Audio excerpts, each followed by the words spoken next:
Típicament, davant d'aquesta situació, hem començat a fer plans des dels impulsats directament per Nacions Unides i per institucions internacionals a nivell global o la Unió Europea, l'Estat espanyol, la Comunitat Valenciana, tots tenen el seu pla d'acció contra el canvi climàtic, amb dos vessants importants. D'una banda, la mitigació, és a dir, intentar frenar, que és el que no estem aconseguint, com es veia en la transparència anterior, intentar frenar aquest deteriorament, aquest escalfament global creixent, i així estaríem parlant de deixar de cremar combustibles fòssils principalment, però també moltes altres coses que reduïsquen des de l'arrel, o sigui, la font de pertorbació que és l'increment de la concentració de CO2 i també de metà. I d'altra banda, com això de tota manera és una política necessària, urgent, però a llarg termini, perquè els resultats no seran immediats per la forta inèrcia que comporta el sistema climàtic, d'altra banda tenim la necessitat d'adaptar-nos a aquelles modificacions que ja estan en marxa. És a dir, hem d'adaptar el nostre estil de vida, la nostra manera de produir i de consumir a unes situacions, a unes coordenades, a un marc que és diferent del que hem conegut al llarg de la història fins a fa no molt. Aquesta part de la política, igualment urgent que l'anterior, està òbviament relacionada, si penseu en què significa deixar de cremar combustibles fòssils, però està molt més a prop de les decisions a nivell local, a nivell individual, de plantejar-nos què cal canviar i que al mateix temps és també un espai de creativitat, perquè cal imaginar amb molta incertesa, no sabem exactament per on anem, però sí que hi ha alguns elements on podem anticipar-nos al que es va a venir. Podem pensar en relació amb els efectes extrems, coses que ja s'estan fent, defensa davant avingudes, deixar espai de circulació als rius, la protecció i l'increment de la superfície arborada, tant dels boscos com de les plantes de la ciutat. Però, a més d'aquests instruments de protecció, cal actuar també en evitar agreujar el problema. Aquí hi ha una classificació molt grossa de mesures. El primer seria evitar tot allò que accelera el canvi climàtic, consumir menys, contaminar menys, una estratègia de desplaçament, és a dir, de fer les coses d'una altra manera, de forma que es reduïsca la contribució als gasos d'efecte hivernacle i millorar tota una sèrie de processos, de canviar algunes de les nostres activitats, per exemple la mobilitat, per a contribuir a aquests objectius polítics. Al final, i només vaig a donar una pinzellada, cal tenir en compte que el canvi climàtic té un efecte i tindrà un efecte econòmic.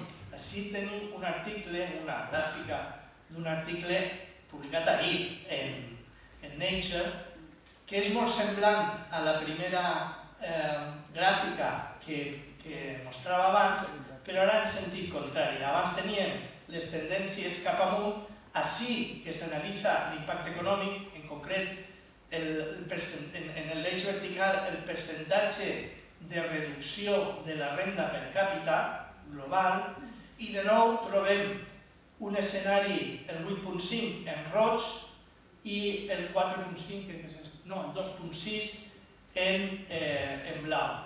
Les ratlles corresponen a 2050 i la ratlleta verda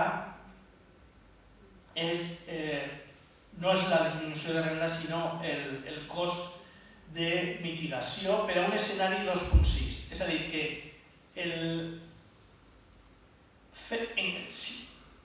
d'una manera o d'una altra el canvi climàtic ens va costar un sacrifici de renda. O bé, que és l'estratègia més intel·ligent, perquè prenem mesures ja per a evitar que continuï, o bé, si no ho fem, aleshores l'impacte econòmic és molt més intens, com més d'un 20% de reducció de la renda a 2050. És important tenir present aquesta visió perquè això té altres conseqüències i a més es desenvolupa en un marc que té altres problemes. El que hi ha a la pantalla és l'últim informe d'Oxfam sobre desigualtat i dues coses. Una, que la riquesa dels 5 homes més rics del món s'ha duplicat entre 2020 i 2023. Coneixeu els noms, estan en la premsa, no sé exactament, Bezos i Zuckerberg, etc. I així tenim més a prop a Amancio Ortega. I altra manera de veure-ho és que les 5 empreses més grans del món concentren o tenen un valor estimat equivalent al PIB d'Àfrica, Amèrica Llatina i el Caribe junts. És a dir, que el marc econòmic en el que vivim cal canviar-lo al mateix temps que tractem de mitigar i adaptar-nos al canvi climàtic perquè són un obstacle, és un obstacle per a la vida de la major part de la població en el planeta. I així també tenim un conjunt d'empreses que concentren un poder extraordinari que també som capaços d'identificar i que signifiquen un obstacle per a lluitar contra el canvi climàtic. Bé, parlem d'emergència climàtica, de sequera, d'escassesa. Molt sintèticament, una sèrie de precisions respecte a com utilitzem els termes. Sequera és un fenomen natural en el nostre clima, recurrent, caracteritzat per una disminució de la precipitació respecte a valors mitjans en un determinat territori i sabem que torna, però no som capaços de dir ni quan tornarà, ni amb quina intensitat, ni com serà. Però forma part del nostre clima i, per tant, tenim que gestionar l'aigua, tenim present en el clima en què vivim. Estic parlant de disminució de la precipitació, que a vegades es diu sequera meteorològica, sequera pluviomètrica, i que és el que utilitza la Confederació Hidrològica, la Confederació Hidrogràfica, per caracteritzar les situacions de sequera mitjançant un índex exclusivament pluviomètric. Ara, de la manca o de la reducció de pluges a la reducció d'escorrentia o de disponibilitat d'aigua, aquesta relació no és immediata ni és automàtica, no sempre és igual. Depèn d'altres factors, com per exemple de l'estat del sol, si és capaç d'infiltrar més o menys, o, i això ens preocupa més a mesura que avancem en el canvi climàtic, de les temperatures. Una determinada precipitació amb una temperatura més elevada significa més evaporació, més evapotranspiració de les plantes i, per tant, menys escorrentia, més disponibilitat per als nostres usos. L'administració ha introduït un terme de sequera prolongada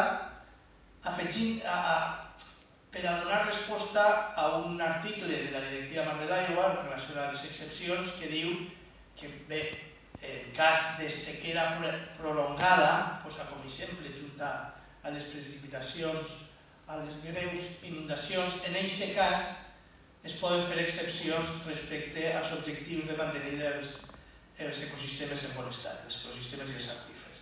Aleshores, la Confederació caracteritza aquesta situació de sequera prolongada a través dels seus indicadors per a dir, a partir d'aquest moment puc deteriorar els ecosistemes sense incórrer en una falta respecte al compliment de la directiva.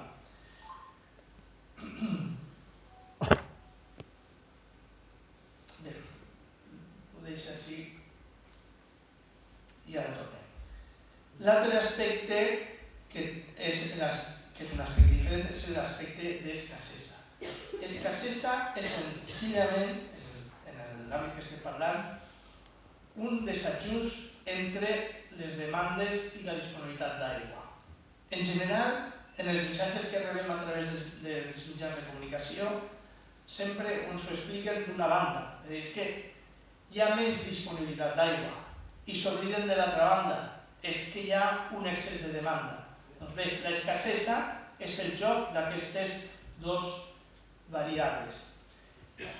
L'administració, en aquesta gestió de la sequera i l'escassesa, fa una distinció entre escassesa conjuntural, que és la que estaria relacionada amb la sequera, pluviomètrica, hidrològica, etc., i una escassesa estructural. És interessant que quan la gestió de la sequera combinen els índexs, els indicadors de sequera pluviomètrica, de reducció de les precipitacions, amb la incapacitat de satisfer les demandes, que seria l'escassesa conjuntural. Mentre, i a partir d'ahí, s'estableix un sistema d'anticipació, si els indicadors evolucionen cap a una situació que pot ser compromesa, se va alertant en diferents nivells i, per últim, en funció de la situació, se prenen certes mesures reactives de reducció dels usos, d'activació de pous de sequera, etc. L'altra part, l'estructural, correspon a la planificació. I aquest és el problema greu, perquè el que tenim, l'escassesa estructural, és el resultat d'una assignació per damunt de les disponibilitats sostenibles del sistema. Què és el problema que tenim? Que s'ha repartit més aigua de la que hi ha a la nostra conca. Per tant, del que hauríem de parlar, sense eufemismes, és d'una sobreexplotació planificada, i és aquesta sobreexplotació la que cal combatre, la que cal revertir. Al darrer informe de la Confederació Hidrogràfica teníem aquesta situació que és un poc peculiar, o que pot estranyar, d'una banda tenim aquella banda l'índex, el mapa que representa l'índex de sequera, si ha plogut més o menys en els últims mesos, i d'altra banda tenim la situació d'escassetat. Crida l'atenció, per exemple, en la part més septentrional de la demarcació, que no estan tenint una situació de sequera, és a dir, està plovent d'una manera més o menys normal, estem en situació d'emergència. I aquesta contradicció aparent es deu principalment a l'acumulació de mesos sense ploure, que ha significat, al no haver adaptat els usos a la menor disponibilitat, ha suposat el buidatge del pantà d'Ulldecona, que és fonamental, és menut, però és el magatzem més important d'aigua, i per això hi ha problemes per a satisfer les necessitats, les demandes. Hi ha altres elements més de detall, que també estan els aqüífers, però aquesta situació de 3 territoris en situació d'emergència per escassesa és el que ha dut a final del mes passat a la declaració de sequera extraordinària, que és l'instrument que té la Confederació per a, primer de tot, excloure el pagament dels cànons, del cànon i la tarifa, i prendre una sèrie de mesures per a gestionar la sequera. Ja vaig acabant, com bé me recorden. Què fer? Que seria la pregunta. Bueno, hi ha moltes coses per fer, però bàsicament dues coses. Cal fer un diagnòstic ajustat a la realitat, no posar-se benes davant els ulls, i, en segon lloc, actuar en conseqüència. La primera qüestió es pot expressar dient que hem ultrapassat els límits que ens marca el medi físic. És a dir, que traiem més aigua de la que renova naturalment als aqüífers o als rius i també contaminant els rius, els llacs, els aqüífers, que ens impedeix utilitzar aquesta aigua per a determinats usos. I estant al SIDA no cal explicar-les. D'altra banda, és urgent canviar de model. Com recordava, és aquesta desigualtat creixent que afecta a la pròpia economia de les persones arreu del món i també a la distribució de poder polític, condiciona les possibilitats de canvi, però tenim una urgència pel que fa a la gestió de l'aigua per protegir les fonts, adaptar els usos i garantir la resiliència dels sistemes. Aquesta és una imatge de la sobreexplotació quantitativa, és ben coneguda, la sobreextracció a la Manxa Oriental. Aquesta és una de contaminació de la situació d'aigües subterrànies, que curiosament té una imatge diversa, diferent, si atenem a altres indicadors. Les concentracions de nitrats figuren com a zona vulnerable de la Manxa Oriental, quan en la imatge anterior estava verda, estava bé. Tenim un problema greu amb la manca de reconeixement de la situació i l'actuació en conseqüència.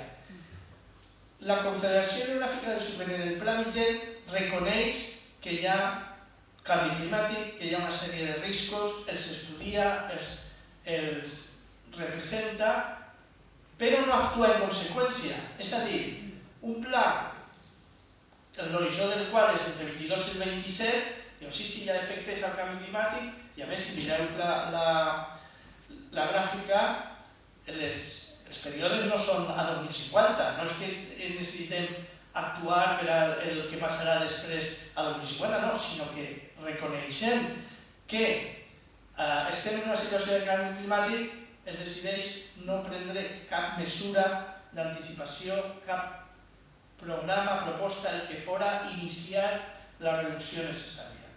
Pel que fa a la sequera, hi ha un canvi de model d'aquesta situació més reactiva a una situació més preventiva, en la qual cal destacar la vinculació amb la planificació. Els plans especials de sequera se tramiten al marge i amb un decalatge de 3 anys respecte al calendari de la planificació, i d'altra banda un element també important, que és la participació del públic, incorporar a la gent en la gestió de la sequera.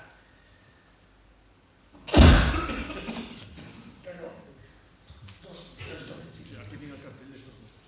Ja, minut de la cadascuna, gràcies.